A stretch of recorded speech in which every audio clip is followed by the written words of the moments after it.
Hello everyone, my name is Sir Ervin James Williams III. I am a certified ELA teacher between grades 5 and 12, and today I'm coming to you because I will be doing a story time with you. This story time is some of my own personal stories that I've written, short stories about African American students, particularly African American boys. And the reason I decided to start doing this storytelling series is because I understand the importance of seeing Black and brown students in books. So I started this section so it can help increase the literacy rate in our country, as well as students being able to identify who and what they are inside books. I recommend this particular story between the ages of 11 and above. Everyone from 11 to 99 can enjoy this story, and the reason I say that because it's a little more in depth. This story I wrote, and it's an essay I wrote last year, and it's entitled I Can't Read, Reason Confessions I Can't Read. The reason I wrote this story because around the age of 7 to 8 I was placed into special education because my teacher, who was a white woman at the time, assumed that I couldn't read. And it wasn't that I could not read nor comprehend,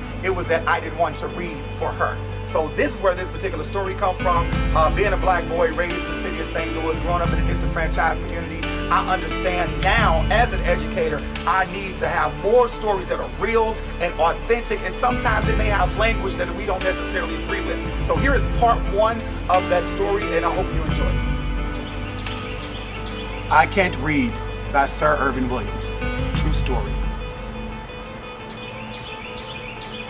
When I was 5 years old, I confessed to the world I wanted to be a lawyer. I wanted to help people, and I had the gift of gab, so I figured this would be easy, right? I was wrong. I was dead wrong. Well, when I realized how much reading I had to do, I became apprehensive about my decision. When I turned 7 and was in the 2nd grade, I was one of the students who were pulled out of the classroom to the reading specialist, also known as the resource room. My teachers assumed I couldn't read because I didn't like reading aloud. This was in the 80s, so we weren't as well equipped to deal with the highly intelligent students who weren't being challenged in academia. Neither were we trying to find the adequate tools to support these students. When you're poor, African American, and living in disenfranchised communities, funding often jumped over your school systems. Those test score based funds went to suburban America, who ate dinner every night and had country club retreats, and children could ace standardized tests easily. Long story short, we didn't have any of those things. We were poor and we knew of our troubles. Our parents didn't go to Fortune 500 companies, jobs, we didn't have life insurance, and what is a bank account? Our teachers, faculty, and staff were extremely frustrated with our lack of resources. However, they made us love coming to school at Low Elementary. But when you're in a community, and when your community suffered dearly, the north side of St. Louis wasn't your fairy tale ending. Our neighborhood was filled with abandonment, dilapidated buildings, drugs, prostitutions, drug addicts. If you can name it, it was there. It was known if you were living here on north side St. Louis, it's not because you wanted to stay here, it's because you got stuck here. That's what our alderman stated on television anyway. So we swallowed our truth. We accepted our truth. We knew we were the lesser than people. Hell, our outdated school books reminded us of the situation daily. Here it is, 1989, and I have a school book from Margaret Sue James, class of 1968. Yes, you just heard that adequately. Our lives wasn't no crystal stair, and we knew it. My household came with an SBM, a single Black mother, 3 obnoxious children, and a speech that bonded us for life. My mother would come in with labored hands, tired feet, unrested eyes, aching back pains, and lost dreams. She would sit us down in our kitchen, and with a matter-of-fact tone, she would state to my sisters and I, "You are all you have in this world. If I die today tomorrow happy, you are in charge of your little brother and sister. Don't let anyone split them up. You are family, and family sticks together no matter what." She would continue to pull out the bills of the month and show us how to fill out money orders one by one. Then she would place our social security cards in front of us and make us memorize them. I was good at numbers, and my mother was proud of that. But my sister Tisha was not. She had it the hardest because every time she got a number wrong, my mother would give us this "I'm so disappointed in you" look. Unfortunately, Tisha received that look often, and was too familiar with the glare. My mother would go to the sink, wash her hands, and start barking orders to each of us. Happy, start cutting those potatoes. Tisha, start picking those greens. Beatty, me, start seasoning the meat.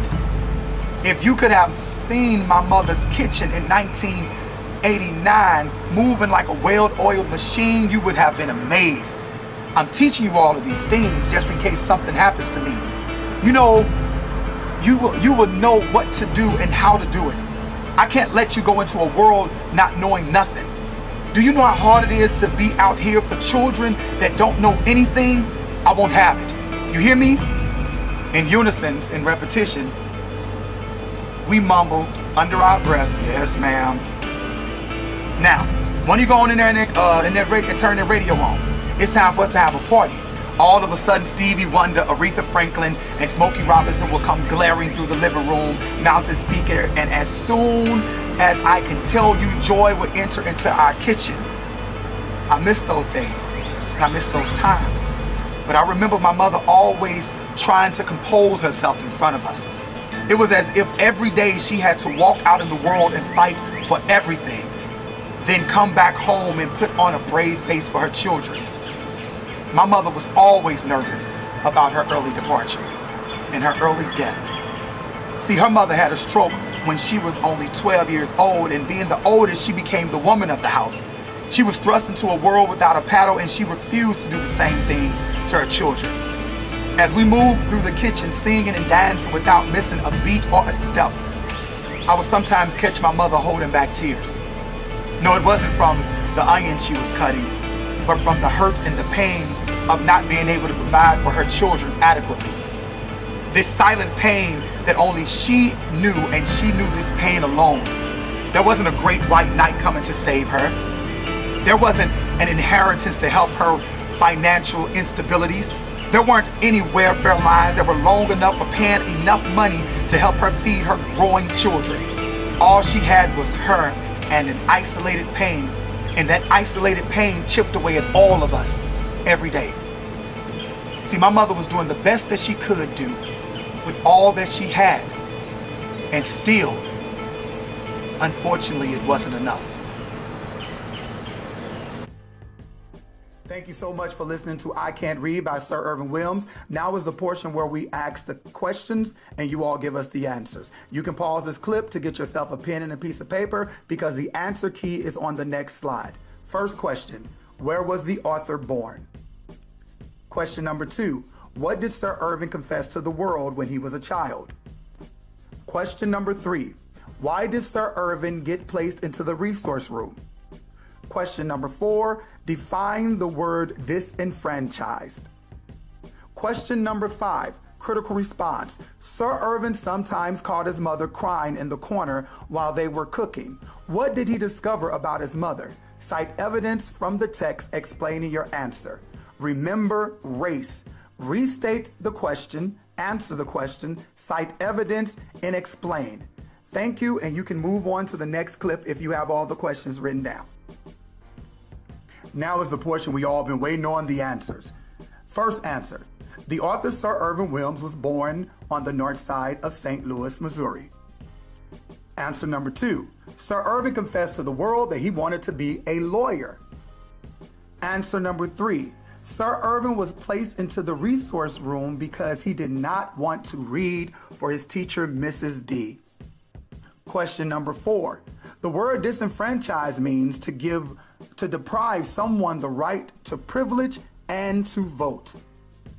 Critical response answer, Sir Ervin Williams caught his mother crying in the corner while cooking because in chapter 1, he states, my mother realized that she knew there wasn't any white knight to come save her and her children.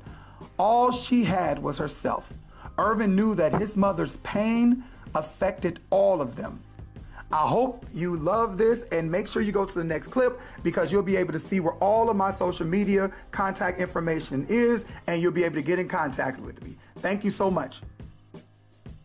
Thank you so much for tuning in. Remember to subscribe on my YouTube channel, Sir Ervin Williams. Subscribe on my YouTube channel, Sir Ervin Williams, where you can find more amazing things about me and about teaching and everything like that. Peace.